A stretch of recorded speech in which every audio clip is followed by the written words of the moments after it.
فقت الساعة 8 على رنة الموبايل. قمت فصلت الموبايل. قمت أخدت لي دوش سريع. بعدين طلعت صليت لي ركعتين. بعدين رحت على المطبخ. قمت أكلت من الخلطة المكسرات اللي سويتها لأنه قبل دوامي. فأنا بداوم على الشغل الساعة 9 الصبح. أكلت لي 5 معالق شي 130 جرام. بعدين أكلت بيض 4 بيضات هيك بدون خبز. بعدين نزلت الساعة 9 على الشغل. بعدين طلعت بريك الساعة 3 الظهر. اتغديت من كمان الوجبات اللي قلتلكم عليهم اللي سويتهم حلو. بعدين خلصت شغل الساعة 10 بالليل. طلعت غيرت ورحت على الجيم الساعة 10 ونص.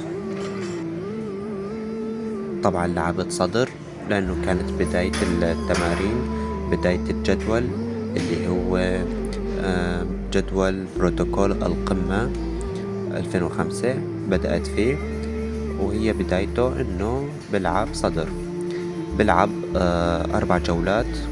جولة 12، جولة 10، جولة 8، جولة 6، بأحجام مختلفة بأوزان مختلفة.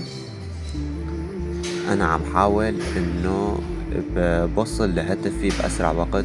فصرت بلعب 4 جولات 12، 10، 8، 6 وبأوزان مختلفة. لحتى يعني ما بحسن إنه إنه يعني آخر عدتين يعني صعب كثير كثير بساويهم. أنا مستمر إن شاء الله وراح أوصل لهدفي بإذن الله تعالى. مستمر بالتمارين ومستمر يعني الأشياء الشاقة اللي هو شغلي شاق بصراحة يعني. والحمد لله على الله.